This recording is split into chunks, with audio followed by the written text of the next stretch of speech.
Baik, halo semuanya. Perkenalkan, nama saya Eli Danis dari kelas MI 4D, Program Studi Manajemen Informatika dengan NPM 24781100. Oke, jadi pada video kali ini saya mengambil tema untuk membahas tentang menyeimbangkan komitmen akademik, pengembangan hobi, dan kehidupan sosial mahasiswa. Nah, jadi terutama untuk mahasiswa ini mungkin sangat terpakai untuk kedepannya. Jadi dan dosen yang saya hormati, ini saya akan menjelaskan. Jadi gini, apakah Anda merasa bahwa waktu 24 jam dalam sehari rasanya berjalan begitu cepat dan selalu kurang? Nah, saya berbicara untuk khususnya untuk mahasiswa ya. Jadi kita seringkali itu dihadapkan pada tuntutan yang besar, harus menjaga nilai akademik tetap aman, ingin tetap konsisten, mengembangkan minat atau hobi kita. Nah, di sisi lain juga kita tidak ingin kehilangan momen kebersamaan dengan teman-teman dalam kehidupan sosial. Jadi hari ini saya akan membagikan strategi praktis mengenai seni membagi waktu agar kuliah tetap aman, hobi tetap berjalan, dan interaksi sosial tetap terjaga secara seimbang. Oke, kita lanjut. Nah, ini adalah tantangan nyata seorang mahasiswa. Jadi di sini ada 3 pilar aktivitas. Pertama akademik, hobi dan minat. Lalu yang ketiga adalah sosialisasi. Nah, jadi yang pertama akademik, perkuliahan, tugas harian, ujian, dan IPK.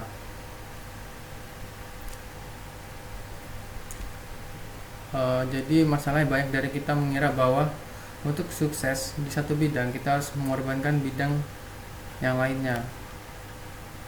Misal ingin sukses di bidang usaha, jadi harus mengorbankan yang lainnya, atau terfokus hanya di satu itu aja, di satu bidang aja.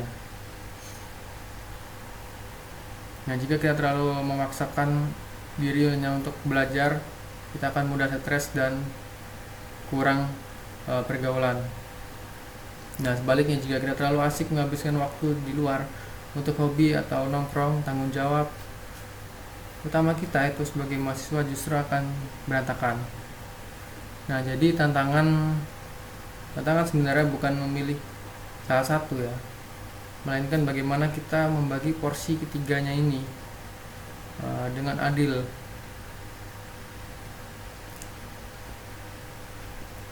Lalu di sini hobi dan minat, wadah pengembangan potensi dan mengelola stres. Dan kemudian sosialisasi, membangun relasi, lalu berdiskusi dan penyegaran pikiran. Nah, ketiga ini nih sama-sama pentingnya. Jadi bagaimana caranya kita supaya bisa membagi waktu, supaya ketiganya ini dapat berjalan. Pak, jika ketiganya tidak seimbang, maka yang terjadi adalah terlalu fokus kuliah nih misalnya. Jadi rentan terkena burnout atau kelelahan mental dan kurang bersosialisasi. Kemudian jika terlalu fokus main atau hobi, biasanya tugas akademis itu terbengkalai dan performa nilai itu menjadi menurun. Oke, lanjut kita ke akar masalah. Nah, biasanya terjadi jika kita menunda-nunda. Nah, ini disebut prokrastinasi. Nah, ini fakta lapangannya, hambatan terbesar bukanlah jadwal yang padat, melainkan kebiasaan menunda pekerjaan. Lalu siklus negatif menunda tugas. Menunda tugas itu demi kesenangan sesaat. Misalnya contohnya terlalu lama scroll media sosial ya, kayak TikTok atau IG atau YouTube. Kemudian munculnya kecemasan dan rasa bersalah saat sedang bermain atau beristirahat. Sebenarnya musuh terbesar adalah siklus menunda-nunda ini atau prokrastinasi. Nah, kita seringkali menunda pekerjaan yang sebenarnya mudah dengan kalimat contohnya, nanti malam aja lah, kenapa harus sekarang gitu, bisa nanti kan, nyantai. Nah, akibatnya saat kita sedang pergi nongkrong atau menyalurkan hobi itu, pikiran kita sebenarnya tidak tenang, kayak dibayangin oleh rasa bersalah atau deadline yang mungkin mepet ya, atau dibuat ngepres gitu sama kalian, karena tahu ada juga yang tugas yang belum selesai. Nah, pada akhirnya kita terpaksa menggunakan sistem kebut semalam yang membuat tubuh itu lelah dan pekerjaan kita menjadi tidak maksimal. Nah, seperti itu. Jadi di sini selanjutnya, nah, solusi simple dari saya yaitu menggunakan skala prioritas Eisenhower. Nah, ini kita bisa membedakan klasifikasi aktivitasnya. Yang pertama, penting dan mendesak. Nah, contohnya tugas kuliah dengan tenggat waktu deadline yang dekat. Nah, solusinya apa? Kerjakan saat itu juga, langsung gitu, nggak usah nunda-nunda. Kemudian yang kedua, penting tapi tidak mendesak. Contohnya apa? Olahraga, latihan hobi, atau mempelajari keahlian atau skill-skill tambahan di luar kuliah mungkin ya. Nah, itu solusinya adalah jadwalin waktunya agar tidak tertunda tugas kuliah ini. Jadi kita jadwalin dulu yang penting tapi tidak mendesak gitu. Kemudian yang ketiga, tidak penting tapi mendesak.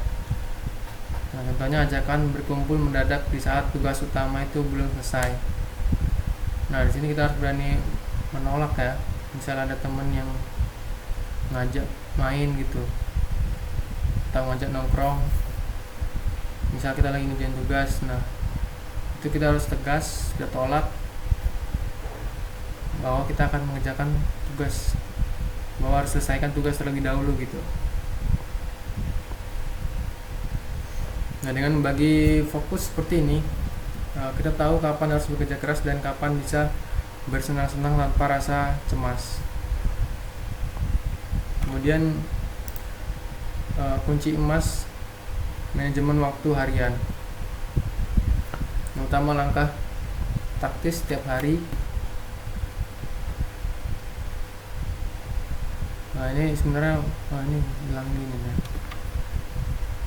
yaitu time blocking, pengalokasian waktu. Nah, contohnya sediakan waktu 1 hingga 2 jam khusus yang bebas dari gangguan ponsel untuk fokus mencicil tugas. Kemudian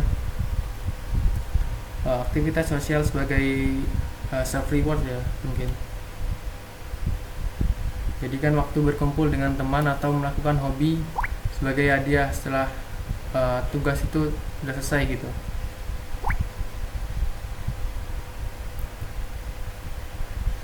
Terus yang ketiga ini ada tegas terhadap diri sendiri.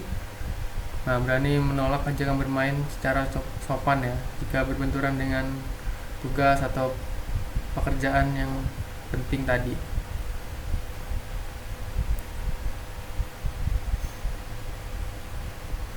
Kemudian kita lanjut di terakhir kesimpulannya. Jadi manajemen waktu bukan bertujuan untuk membatasi kebebasan kita, melainkan untuk menciptakan kebebasan yang berkualitas. Oke, di sini kita harus sebagai mahasiswa seharusnya menjadi mahasiswa yang produktif dan berprestasi. Bukan berarti kita harus mengurung diri juga di kamar atau menjadi mahasiswa kupu-kupu selama 24 jam, atau mungkin setelah pulang kuliah tidak kemana-mana gitu ya, dan melupakan kesenangan masa muda. Lalu di sini manajemen waktu yang bijak justru akan memberi